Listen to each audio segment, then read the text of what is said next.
ولنقرأ ولنرتقي. الذي يفيد فائدة تامة يسمى جملة تتكون من كلمتين فيها تعد جزءا من سمك في الماء مچھلی پانی میں رہتی ہے. اجلس تکلم جیسے الفاظ کا ترجمہ المفیدة في الترکیب داش داش قامت الساعة. وفي الجنة نلتقي ننتظر. قواعد کو چاہے آپ لکھ لیں، زبانی یاد کر لیں. کہتے ہیں کہ الترکیب، ترکیب کے معنی ہے جملہ. یاد رکھیں اس بات کو. الترکیب مراد ہے یہاں پہ جملہ. الترکیب الذی یفید فائدۃ تامۃ یسمى جملۃ مفیدہ. وہ ترکیب ہے، وہ جملہ جو مکمل مفہوم دے، اس جملے کو جملہ مفیدہ کہتے ہیں. اس کو کمپلیٹ میننگ فل سینٹنس کہتے ہیں. وہ یسمى ایضا کلاما، اور ایسے جملے کو کلام بھی کہتے ہیں. کلام کے معنی کیا ہوتے ہیں؟ جس سے بات سمجھ میں آ جائے. اور پھر الجملۃ المفیدہ، الجملۃ المفیدہ قد تترکب من کلمتین. دوسری بات کیا ہے؟ دوسری بات اس میں یہ ہے کہ الجملۃ المفیدہ قد تترکب، بسا اوقات یہ بنتا ہے، قد تتکون من کلمتین. جملہ مفیدہ کبھی دو لفظوں سے بنتا ہے، وقت تترکب من اکثر، اور کبھی دو سے زیادہ لفظوں سے بنتا ہے. وہ آگے ہم دیکھیں گے. وکل کلمۃ فیہا تعد جزءا منہا، اور ان میں سے ہر ایک کلمہ جملے کا لازمی جز ہوتا ہے، یعنی کہ لازم ملزوم ہے. دو لفظوں سے کم کوئی جملہ نہیں بن سکتا ہے. آگے دیکھیں آپ. اب یہ آپ کی اسکرین پہ ہے، اس کے ترجمے کے ساتھ میں جو لکھا ہے دا میننگ فل سینٹینس الجملۃ المفیدہ. جو ہم نے پیچھے پڑھا، جو کتاب کا متن تھا، وہ آپ کے سامنے رکھا ہم نے من و ان. اور اب اس کے بعد تھوڑا بہت جو ہم نے محنت کی ہے ترجمے کے ساتھ آپ کی اسکرین پہ موجود ہے. آپ اس کو دیکھ سکتے ہیں، لکھ سکتے ہیں، یا اسکرین شاٹ لے کر اپنی جگہ محفوظ کر لیں. البستان جمیل، باغ خوبصورت ہے. الشمس طالعۃ، سورج طلوع ہو رہا ہے، سورج طلوع ہے یا سورج نکلا ہوا ہے. شم علی وردۃ، علی نے ایک پھول سونگا. قطف محمد زہرۃ، محمد نے پھول توڑا. یعیش السمک فی الماء، مچھلی پانی میں رہتی ہے. یکثر النخیل فی مصر، مصر میں کھجور کے درخت بہت ہیں. پھر اس کے بعد آگے دیکھیں آپ. اور جہاں تک قوم، اجلس، تکلم جیسے الفاظ کا تعلق ہے تو بظاہر یہ ایک ہی لفظ بات چیت کے لیے کافی معلوم ہوتا ہے، لیکن حقیقت میں یہ ایک لفظ نہیں بلکہ دو لفظوں سے مل کر ایک جملہ بنا ہے. یعنی پہلا لفظ قوم ادا کیا جاتا ہے، یعنی کہ اس کو ہم ملفوظ کہتے ہیں، یعنی کہ منہ سے نکلا ہوا لفظ. دوسرا لفظ انت، تم، ادا نہیں ہوتا لیکن مفہوم میں شامل ہوتا ہے. اس کو اگرچہ ہم ادا نہیں کرتے لیکن وہ مفہوم میں شامل ہوتا ہے، اور سننے والا انت کو خود سمجھ لیتا ہے اگرچہ اسے زبان سے ادا نہیں کیا جاتا ہے. جب آپ کہتے ہیں قم، اٹھو، تو حقیقت میں پورا جملہ ہے قم انت. یہ پورا جملہ ہے، دو لفظی جملہ ہے، یعنی کہ یہ دو لفظوں پر مشتمل ہے. قم انت، تم اٹھو.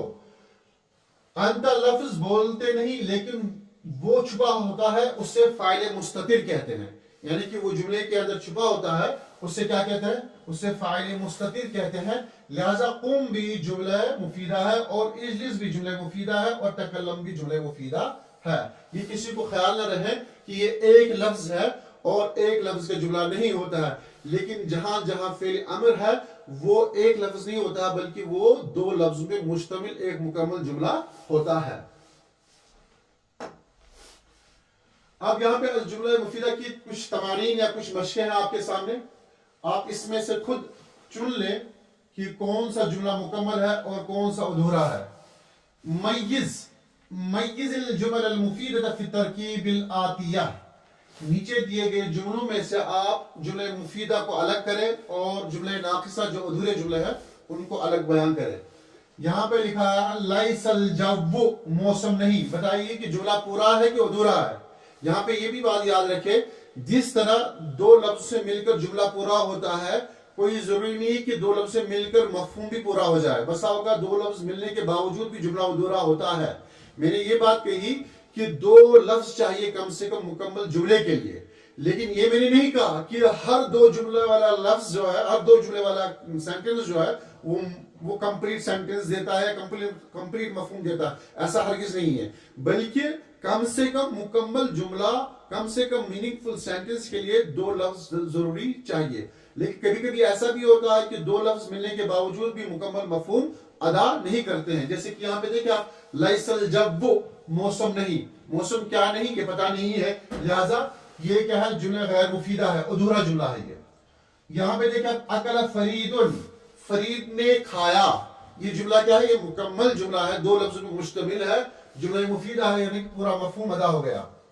القطار سریع, گاڑی تیز ہے, تیز رفتار ہے, تو یہاں پر بھی یہ جملہ مکمل ہے لہذا یہ جملہ مفیدہ ہے. ان اجتہدت, اگر تم محنت کرو تو یہ جملہ بھی مکمل نہیں ہے. ان اجتہدت, اگر تم محنت کرو تو پھر کیا ہوگا, محنت کرنے کے بعد کیا ہوگا, ہاتھ آئے گا کچھ نہیں آئے گا. محنت کے بعد جو کچھ ہونا ہے وہ بات ادھوری ہے, یعنی اس کے بعد بھی انسان کے اندر طلب باقی رہتی ہے کہ اس کے بعد کیا ہوگا.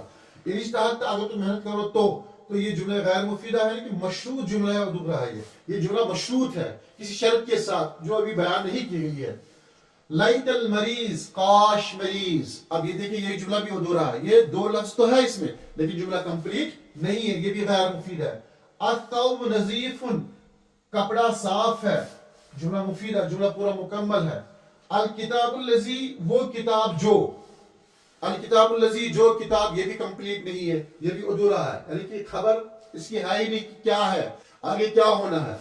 البنت المتعلمہ, پڑھی لکھی لڑکی, کیا ہے کچھ پتہ نہیں ہے. اگر ہم اس کے آگے لکھیں گے البنت المتعلمہ, متعلمہ ناجحۃ, تو یہ جملہ پورا ہے, یعنی کہ یہاں پہ اگر ہم ناجحہ لگا دیں تو جملہ پورا ہو جائے گا, لیکن یہاں جملہ پورا نہیں ہو رہا ہے, یہ ادھورا ہے, اس لیے اس کو کہیں گے پڑھی لکھی لڑکی, کیا ہے کچھ پتہ نہیں ہے. کیا لکھا ہے, اجعل كل مثال من الامثلة الآتية جملة مفيدة بوضع كلمة ملائمة في المكان الخالي, ہر خالی جگہ میں مناسب لفظ ڈال کر جملہ مفیدہ بناؤ. کیا ہے, اجعل كل مثال من الامثلة الآتية, نیچے جو جملوں کی مثالیں دی گئی ہے ان میں سے ہر ایک کو کیا بنایا آپ, جملہ مفیدہ بنائے. کس چیز سے بنائے, بوضع كلمة ملائمة, کسی مناسب لفظ, کسی مناسب ورڈ کو وہاں پہ رکھنے کی وجہ سے, کہاں پہ, فی المکان الخالی, جو خالی جگہ ہے, یعنی خالی جگہوں کو پر کرے آپ کسی مناسب لفظ یا ورڈ کے ذریعے. اب یہاں پہ دیکھیں العصفور, پھر نیچے ہے ڈیش ڈیش. القفص, کیا کہیں گے, العصفورۃ فی القفص, چڑیا پنجرے میں ہے, چڑیا پنجرے کے اندر ہے. پھر آگے دیکھیں آپ الولد ڈیش ڈیش فاکہۃ, تو اس کا پورا جملہ کیا ہوگا, یہاں پہ خالی جگہ بننے کے بعد الولد یاکل, یاکل یہاں پہ استعمال کریں گے. الولد یاکل الفاکہۃ, لڑکا پھل کھا رہا ہے, یا لڑکا پھل کھائے گا, یا لڑکا پھل کھاتا ہے. پھر آگے ہے الثور ڈیش ڈیش الارض, تو پورا جملہ کیا ہے, الثور یحرث الارض, بیل زمین جوت رہا ہے, بیل زمین جوت رہا ہے. الولد المحذب ڈیش ڈیش, پورا جملہ کیا ہے, الولد المحذب محبوب, الولد المحذب محبوب, کیا ہے, با ادب لڑکا محبوب ہوتا ہے, پیارا ہوتا ہے. پھر اس کے بعد دیکھیں آپ الحذاء الضيق, الحذاء الضيق, پورا جملہ کیا ہے, الحذاء الضيق مؤلم, تنگ جوتا تکلیف دیتا ہے. مؤلم, کیا لگایا یہاں پہ ہم نے, یہاں پہ استعمال کیا مؤلم, تکلیف دینے والا. القمر ڈیش ڈیش السماء, پورا جملہ کیا, القمر, یہاں پہ فی اس کے اندر داخل کریں گے, القمر فی السماء, چاند آسمان میں ہے, چاند آسمان میں ہے. آپ دیکھ سکتے ہیں جہاں خالی جگہ تھی تو وہاں پہ ہم نے کہیں پہ کوئی ورب استعمال کی, کہیں پہ کوئی اسم استعمال کیا, تو کہیں پہ حرف جر استعمال کیا, تو وہ پورا جملہ بن گیا, یعنی کہ مکمل مفہوم دینے والا. آگے اور دیکھیں آپ, کیا ہے, ضع كل كلمة من الكلمات الآتية في جملة مفيدة من كلمة تعین, نیچے دیے گئے الفاظ کو خالی جگہوں میں استعمال کرے اور ان کو دو جملوں پہ مشتمل ایک سینٹنس بنائے. جیسے کہ الحدیقۃ ڈیش ڈیش, الشجرۃ ڈیش ڈیش, الازہار ڈیش ڈیش, الشمس ڈیش ڈیش. اب یہاں پہ ان خالی جگہوں کو پر کرنے کے کیا کرنا ہوگا, ان الفاظ میں سے آپ مناسب الفاظ کو جو استعمال کرتے ہوئے یہاں پہ ہر ایک لفظ کو استعمال کریں. الحدیقۃ, کیا لکھیں گے, الحدیقۃ, باغ پھلدار ہے, پھلدار کے لیے عربی کیا آتی ہے, مثمرۃ, کیا آتی ہے, مثمرۃ. تو یہاں پہ استعمال کیا ہوگا, الحدیقۃ مثمرۃ باغ پھلدار ہے. پھر اس کے بعد جو الشجرۃ ڈیش ڈیش ترجمہ کیا لکھا ہے یہاں پہ؟ درخت ہرا بھرا ہے. ہرے بھرے کے لیے عربی کیا آتی ہے؟ مورقۃ. کیا آتی ہے؟ مورقۃ. مورقۃ. تو یہاں پہ لکھیں گے الشجرۃ مورقۃ. درخت ہرا بھرا ہے. ولنقرأ ولنرتقي ولنقرأ ولنرتقي وفي الجنة نلتقي ننتظر ولنقرأ ولنرتقي ولنقرأ ولنرتقي وفي الجنة نلتقي ننتظر الحفل العظيم وعدو مولانا الكريم.